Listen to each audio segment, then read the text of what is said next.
Do you like a good scare? Do you have a dark and disturbing imagination? Then you've come to the right place. Time Warp Studios proudly presents The Shiver Show. Greg, we're about to listen to The Screaming Woman. Any advice for the listeners? I think the title is a not-so-gentle hint of what's going to come from the imagination of that wonderful writer, Ray Bradbury.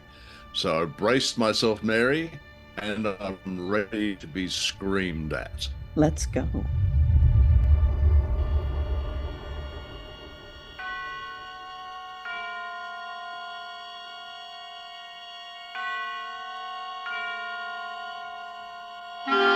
Suspense.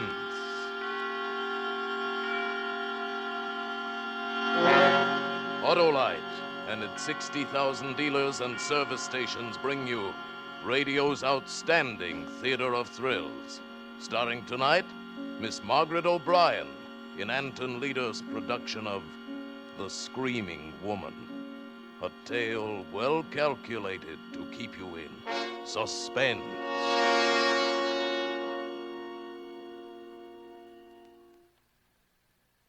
I'm Margaret Leary, and I've got to tell you how it happened. It was Thanksgiving Day, and it was nice and sunshiny. Almost like summer, except cooler. Mama was cooking the turkey, and I was watching. And Mama said to me, "Good heavens, I forgot. Your Aunt Cynthia's made some cranberry relish for us. Run over and get it, Margaret, so her feelings aren't hurt. And hurry. This turkey's done to a turn."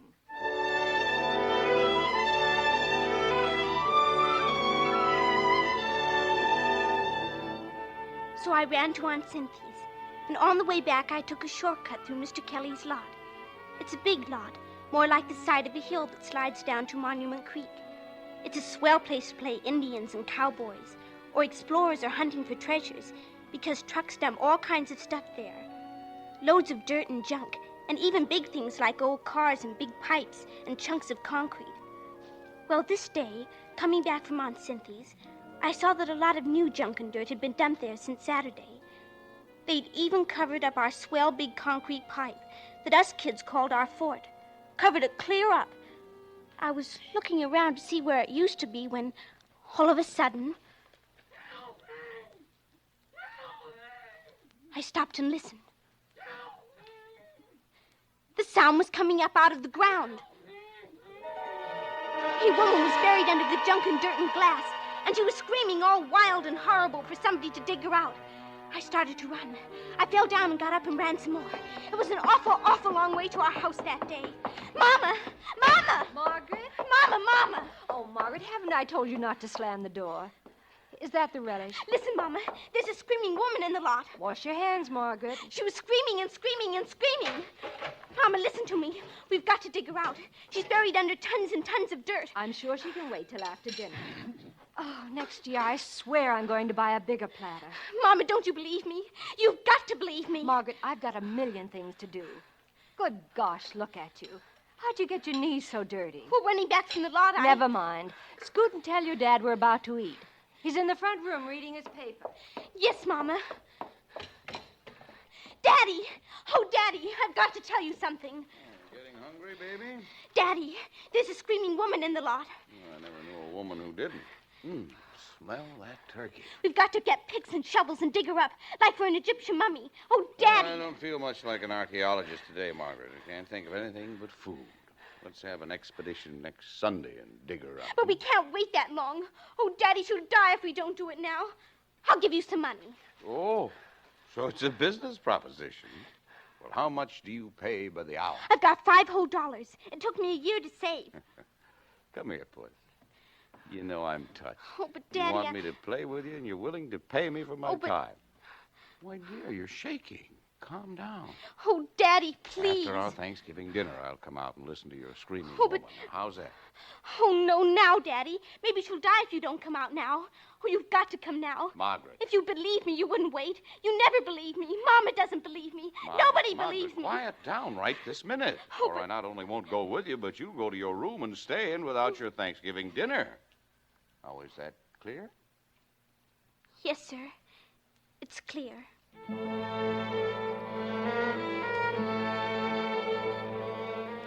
I always liked Thanksgiving. Almost next best to Christmas. But that was an awful one. Dinner was 1,000,000 years long. Everybody moved so slow, like a slow-motion movie. Forks and knives and spoons moved slow, and Dad's cheek muscles moved slow when he chewed. I'll try to make things faster. Margaret, you heard your mother now. Don't eat so fast. But, Daddy, the screaming woman, we've got to hurry. My dear young lady, this is Thanksgiving dinner, an occasion when we do not hurry. No, I intend to eat 4 or 5 helpings of everything until I can't eat any more. And I'm going to make an extra effort and find room for pumpkin pie, a few walnuts, and stuffed dates. Oh, please, please, Daddy. Now, if you pester me any more, if you mention her again, this screaming what's this, I won't go out with you to hear a recital at all. That understood? Yes, sir. It's understood. I wanted to yell, oh, please, rush, get up, run around, come on, hurry. But I had to sit still, while out there in the lot with the sun shining down, all alone with nobody to hear or to help her, was the screaming woman. I could hear in my mind, screaming.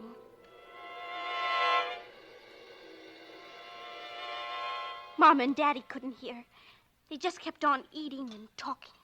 Well, now that I can be thankful for a full stomach, I guess we should consider what other things we have to be thankful for, Well, we're all healthy.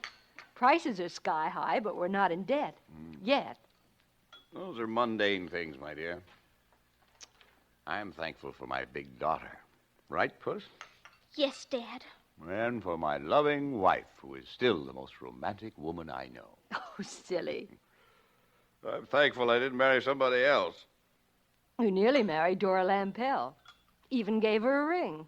No, I never meant anything. No one... No. You're the only one who's been the serious competitor since we were all kids. Oh. There's only one. One Who? other. Helen Nesbitt. Oh. Yeah, Helen was my first love. When she was about as old as Margaret, I gave her a present one Christmas, and she gave me one. I still have it. Oh, that paperweight on your desk. Funny how we hang on to things that were important when we were kids.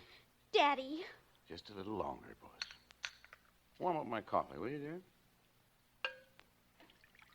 You know what I'm thankful for, dear? Seriously. That we stayed here in this same town where we grew up. Here you are, dear. Thank you. The same friends. Even the same street. It's been a peaceful life. Not very exciting, but... Daddy. Margaret finds it pretty exciting. Yes. You better take her out to the lot before she collapses.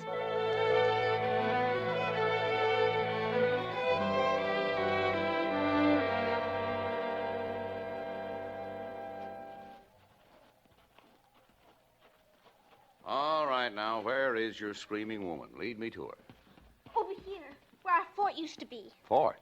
The big concrete pipe. It's all covered up now. Kelly's really getting this lot filled in. All right, where's the lady? Right about here, Daddy. Listen. Don't hear a thing, except the wind. Better button up your sweater, Puss. Shh. Listen. Well, that's the trolley over on Aspen Street. Hey there, screaming woman. Hey! Looks like the Dolans are starting out for a drive. Well, I guess your screaming woman's let you down, Puss. But she was here, Daddy. Right under here where they dumped all this dirt. I heard her screaming and screaming, like she was underneath the fort. Somebody's dumped tons and tons right on top of our fort. Yeah, too bad they buried your fort, Margaret. I saw 2 of Kelly's big trucks backed in here last evening. There was a dump truck in here this morning, too. It isn't because they covered the fort. It must be your screaming woman doesn't like grown-ups. Only delivers her solo for kids, I guess. Maybe she can't scream anymore. Well, I'm going back and take a nap. Let my dinner settle. Well, aren't you going to help me dig? Now, listen, my dear. Don't you think this is a sort of a silly game? But it's not a game. Now, don't stay too long, dear. Mama probably likes some help with those dishes. Daddy! Daddy! I know I heard her scream. I know it. Oh, darn, darn, darn! You're there. You're still there. Hey, screaming woman! Oh, I Why did you scream before? Why didn't you scream so Daddy could hear you? Don't just scream for me. I can't help you all by myself.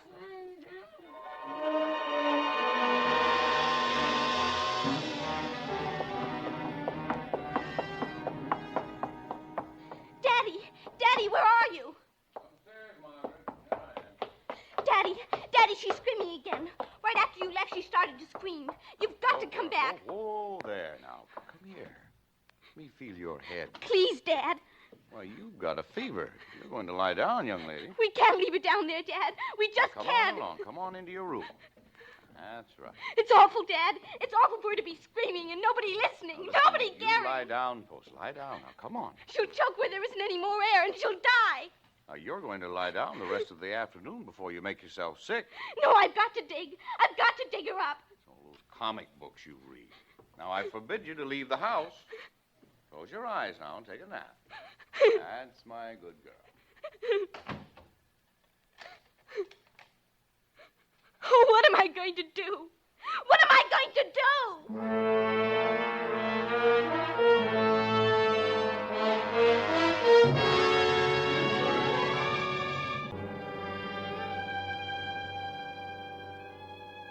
After a while, I stopped crying. I had to get back to the lot where that woman was screaming, but I was locked in. I tied a sheet to the bed and let it out the window and shinnied down to the ground. Then I ran to the garage and got shovels and ran to the empty lot. The sun was almost down and it was getting cold. I started to dig fast. Hiya, Maggie. It was Dippy Smith, who was 10 years old, the same as me. He goes to my school. What you digging for? For a screaming woman. She's down in the ground and I'm going to dig her up. You can help me dig, Dippy. There's an extra shovel. I don't hear nothing. And I don't dig unless I hear a scream. Then listen. I don't hear nothing. Just wait. You will. There. Did you hear it? Hey, that's okay. Do it again. Do what again? The scream. Do it again. Go on. I'll give you this Aggie if you teach me to do it. Hot dog, did you get that ventriloquist book for a dime from that magic company? You got one of those tin things in your mouth? I won't tell unless you help me dig. Okay, swell. Give me the shovel. Hot dog. And you got to dig fast. Like this, Dippy. Boy, you'd think she was right under our feet. You're wonderful, Maggie. Say, what's the screaming woman's name? You must have made her up a name. Oh, sure. Her name is Wilma Schweiger, and she's a rich old lady, 160 years old. And she was buried by a crook named Spike. Come on, Dippy, dig.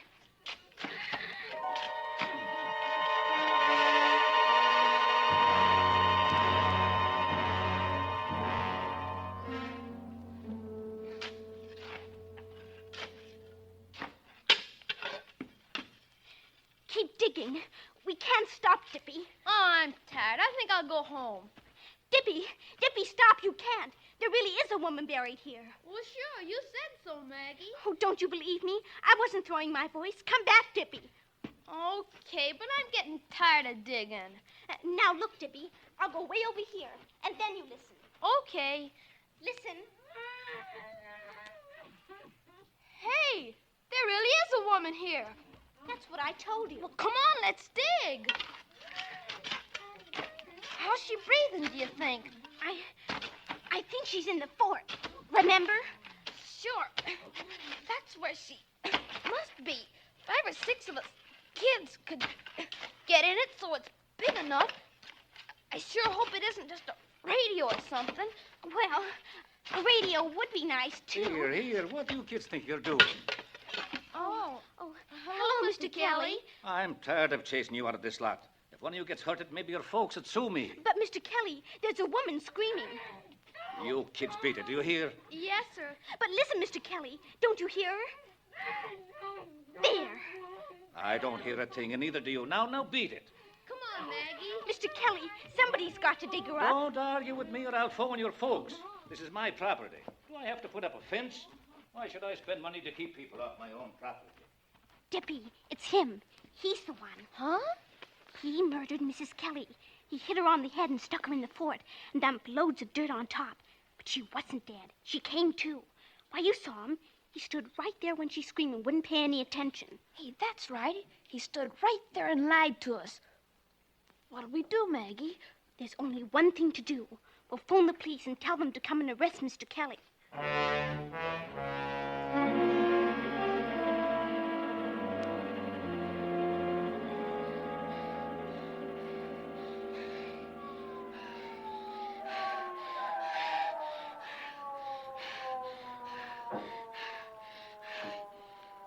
Hey, they sure got here fast, Maggie.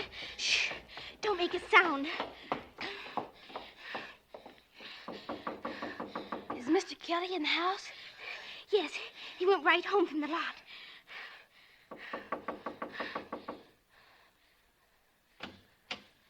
Yes, officer. You, Mr. Kelly? Yes, sir. What can I do for you? Is Mrs. Kelly at home this evening? Why, sure. Can I see her, sir? Why, sure. Hey, Anna. What's up? We got a call. Oh, good evening, ma'am. What is it? Oh, I'm sorry, folks. We got a call that Mrs. Kelly was buried alive in an empty lot. Sounded like some kid calling, but we had to make sure. We always check, you know. Why, I can't understand. It's what those you're blasted kids. If I ever catch them, I'll break their necks. Maggie, jeez it.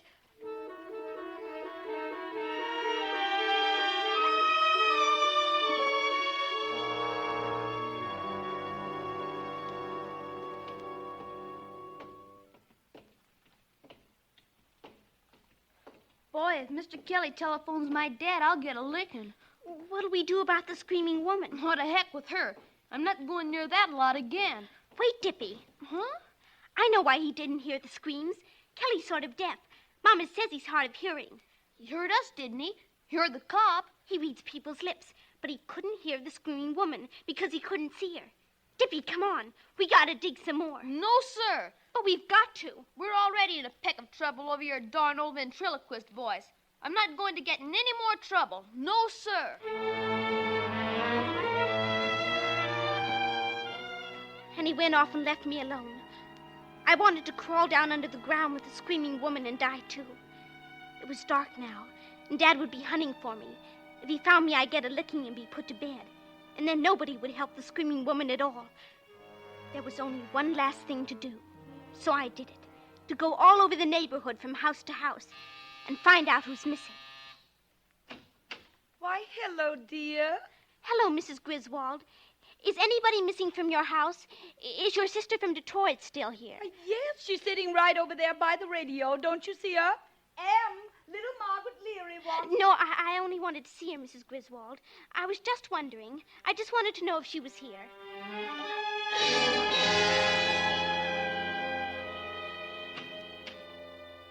Hello, Mrs. Pikes. You're looking good. I'm glad to see you're at home, Mrs. Pikes. I'm awful glad.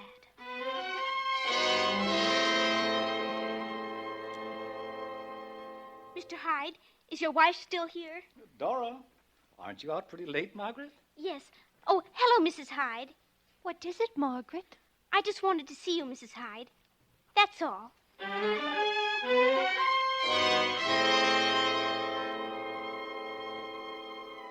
The hours were just rolling along, and I rang bells and knocked, and I rang bells. I was about to give up when I came to the Nesbit's house. The house was quiet, like nobody was at home, but I saw a dim, spooky light inside somewhere. So I just kept knocking and knocking.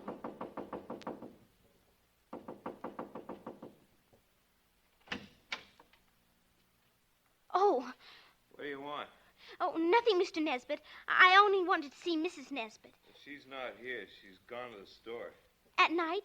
Besides, it's closed today, I think. The drugstore down on Clark Street. Oh, well, then she ought to be back pretty quick. I'll come in and wait. Hey, wait a minute. I'll just sit down here and wait. I sure like this rocking chair. Go right ahead and do whatever you were doing, Mr. Nesbit. I wasn't doing anything. Oh, looks like you were packing or something, with all those boxes and trunks around. Going away? No, Helen's been sorting things out, getting rid of a lot of stuff. Oh, burning it up in the fireplace. Yeah, that's right. Dad always burns our junk out in the alley. Clothes smell awful when they burn. Look, kid, Helen may have gone on from the store to visit a friend. Well, if she doesn't come back soon, I'll leave. Yeah, I'll tell her you were here. What do you want to see her about? Oh, nothing much. Hey, that's too bad. What? I guess you lost the key to that box. You had to break the lock. No, it was broken already. Yeah, I bet your folks don't know where you are, kid. No, sir. They think I'm in bed. What friend did Mrs. Nesbitt go to visit? Oh, I don't know what... I mean, hey, look, kid, I ought to tell you, she won't be back tonight. Oh? No. She went to the store, like I said, but she was going from there over to Beechwood to visit her mother. On the bus. She'll be gone 2 or 3 days. Oh, that's a shame. Why? Well, Mama was expecting Mrs. Nesbitt to come over tomorrow. Maybe to sell. Hey, you better not tell your mother. You see, it's kind of secret about Helen going away. She doesn't want people to know for a while. Oh. You know how to keep a secret, kid? I guess so. I'll give you something for not telling. I'll give you a reward. Let's see. Hey, here's something for a kid. A doll. A doll? Yeah, Helen was going to give it to you. I heard her say when she was sorting the stuff. She said, I'll give this to the little Leary girl. Mrs. Nesbitt always calls me Margaret. Well, sure, that's what she said. Margaret. That's quite a doll. Old-fashioned. It's made of leather. Face is china or something, see? Mm-hmm. Thank you, Mr. Nesbitt. It's a reward for not saying anything about Helen being gone. Understand? Now, come on. I'll snap on the porch light. Mr. Nesbitt, did you finish your driveway? What do you mean? Did you get all the dirt hauled off to make it smooth? Sure. Now, come on. I saw your dump truck in the lot this morning and... What do you mean? Were you in the lot this morning? No, I was at home. I looked out the window. Please, Mr. Nesbitt, let go of my arm. You've been playing out there today? Answer me. Oh, don't. That hurts. I wasn't playing. It's no fun now with our fort all covered up. The fort? What's that? Nothing, Mr. Nesbitt. Tell me what you're talking about. Nothing but that old concrete pipe. You know something. That's why you came here. You've been snooping around that lot and you found out something. What do you know? I don't know anything. Let me go, Mr. Nesbitt. If you don't let me go, I'll... Ow! There! Come back! Hey, come back, kid. I'll give you something else. I'll give you something else. Come back, kid. Come back. Mr. Nesbitt yelled because I kicked and bit his hand. Then I ran, but I heard him running after me. It was dark and quiet and scary on the streets, and more scary out there in the lot. I ran straight across the place where I heard the screaming, and it was so quiet. And all of a sudden, there was a man in the lot, right in front of me. Stop, Margaret. Oh. Margaret? Oh, Daddy. Margaret, where have you been? Do you have any idea how your mama's worried? Do you know how late it is? Daddy, he's after me. We've been Mr. up and Nesbitt. down alleys and clear down to Clark Street. I was about to call the police. The screaming woman. It's Mrs. Nesbitt down there. I'm going to give you a good licking. Mr. Nesbitt killed her, and now he wants to kill me. I've had all of that idiotic talk I can stand. It's true. You've got to believe Margaret, me. I'm going to lick you right now, right here. I've had enough of... What have you got there? Where did you get that doll? Why, I gave it to Larry. A kid stopped by the house. I remembered Helen said she wanted to throw it away. Helen said to throw it away? He's lying, Dad. He gave it to me so I wouldn't tell about her. It was locked up in a box. He didn't have the key. He broke it open. She's a high-strung kid, Larry. All the stuff she was telling me. He's lying, Dad. Yes, he is lying. Why are you lying, Charlie? Lying? How do you get that, Larry? Helen never let you have that doll. It was locked up. It was a present I gave her a long time ago. She wouldn't throw it away any more than I'd throw away the paperweight she gave me. Why are you lying, Charlie? I'm not. Don't look at me that way, Leary. As God is my witness,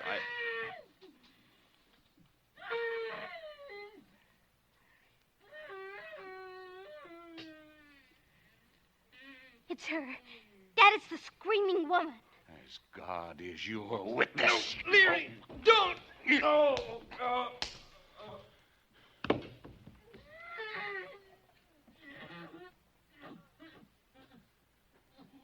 Margaret, run to the house. Phone the police and tell them to hurry. Tell them we've got to dig.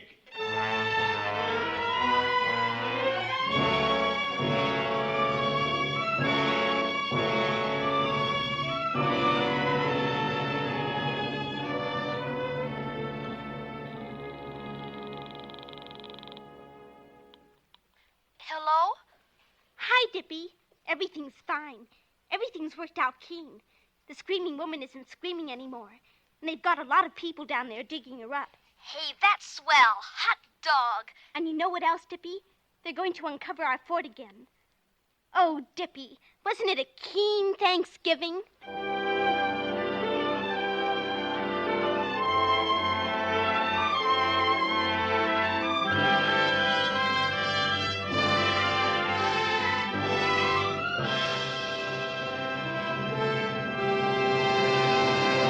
Thank you, Margaret O'Brien, for a splendid performance. At several stages during that play, I was ready to do my own screening. Those thoroughly annoying, blasé, and offhand adult characters. You just wanted to shout at them, "Come to your senses, you twits! Can't you see little Margaret Leary is telling the truth?" Adults can be so frustrating. They can. I don't know how children put up with them. Yeah, it's true. She was gaslit, if that's the right way of saying. But anyway, gaslighting was going on an epic scale. They literally were just blocking out what she was trying to say. I guess this is standard behavior. This was the way children were treated in the 40s and 50s. Be quiet, sit down, eat your dinner. There was some great dialogue in there. For example, there's an exchange between the girl and her disbelieving mother. And Margaret says, "Mama, she's buried under tons and tons of dirt." And the mother says, "I'm certain she can wait till after lunch." Talk about offhand. And then Margaret's talking to her father and says, "There's a screaming woman in the lot." And the father says, "I've never known a woman who didn't. Smell that turkey." Exactly. It's great. The importance of mealtime over, anything else that might be going on was very amusing.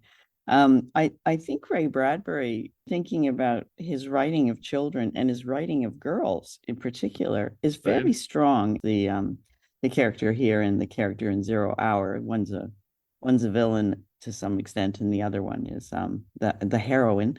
But still very driven girls, very strong agency, very clear on what they want to do and what they think needs to be done. And I thought that was quite interesting. Have you noticed that in his writing? Yeah, I have, and I'm impressed. And I know that you're more of an expert on Ray Bradbury than I have, but it wasn't until we've been listening to these radio plays that I've now realized how wide a repertoire he's got, or he had. And I knew him, I read the novel Fahrenheit 451, and there was a collection of short stories, The Martian Chronicles, but he's obviously got a gift for horror. His characters are really intriguing. It's quite satirical, his writing, I think, in that he loves to show the banal, family life or life as it continues on, while something quite strange or horrible is going on in the background, and no one seems to be concerned about it. I think he does that really well. Yeah, absolutely. For example, you've got that dimwit father who has the unforgivable habit of talking with his mouth full of Thanksgiving dinner, while at the same time there's some poor woman trapped in a concrete pipe, buried alive. Yeah. Also, I thought there was a bit of a red herring in this, which I liked. So, I mean, it wasn't 100% red herring, but it was a little bit of red herring in that we know that this is, there's either an attempted murder, there's some kind of crime that's being committed. And there's that reference that the father and mother, they're talking after Thanksgiving dinner about what they should be thankful about. And the paperweight, the paperweight topic is his past girlfriends, how he chose her, and the paperweight. And when I heard that, I thought, oh, this paperweight is going to be a weapon. That's what I thought. Did you have that thought? Yeah, well, I must say I missed that. I do apologize, but I'm glad that you pointed it out to me. But it wasn't really it wasn't the weapon. It wasn't the weapon. It was important, but it wasn't the weapon. Yeah. And on the subject of Ray Bradbury's writing with strong young female characters, there's no doubt that Margaret O'Brien did a fabulous job. You talk about virtuoso performances, which are often describing what the artist is meant to be doing, just practicing their craft. But not in the case of the marvelous Margaret O'Brien. She was 11 years old when she recorded The Screaming Woman in 1948. And she's a young performer who gave it all. Absolutely. I mean, I read up a bit on her.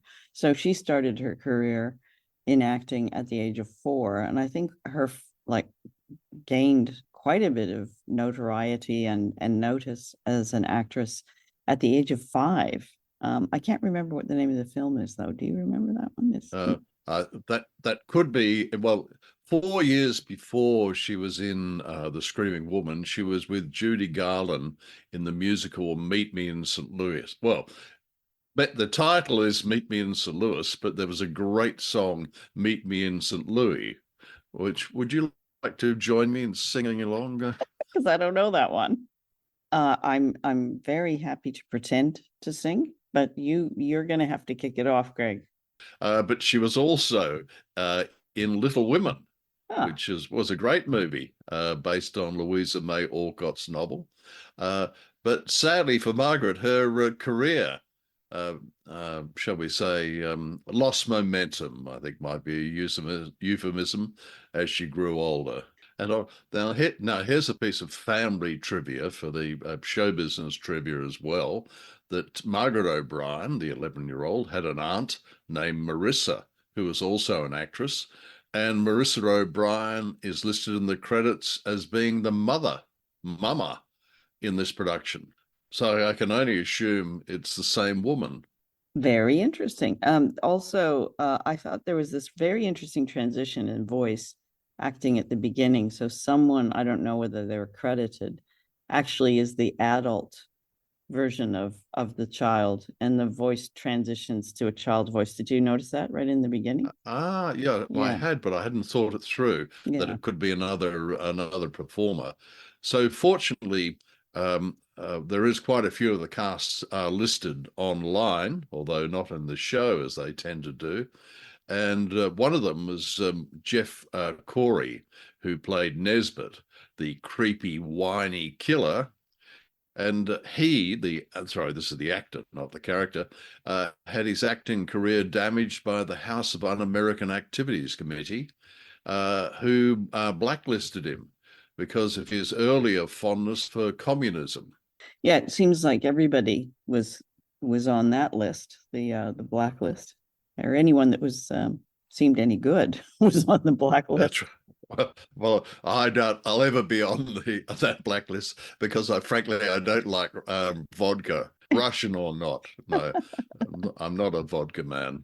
But he went on to become a very successful acting coach in Hollywood, and his pupils included Carol Burnett and Jane Fonda, and Bruce Lee was another one of his pupils.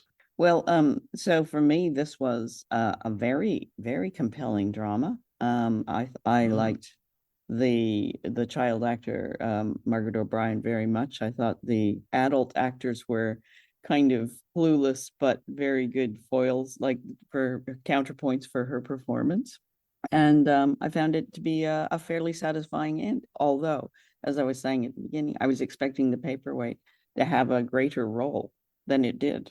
Well, you raise a good point there, because the ending is a little abrupt, as if the production team suddenly realized they only had about 90 seconds to go. Well, Greg, any parting thoughts on The Screaming Woman? Well, I thought there was a moral for us all there, that if you have a choice between a Thanksgiving meal and rescuing a woman who's been buried alive, a hero or a heroine would put a stranger's life before pumpkin pie. Although, hard to convince everyone else at the dinner table. You may be digging alone, Greg. And that turkey's getting cold. And I do like stuffing. Good night, Greg. Good night, Mary. That's our show for tonight. Thank you for listening. You can find The Shiver Show and Time Warp Studios on our website, which is timewarpstudios.com. And there are links to all of our social media there.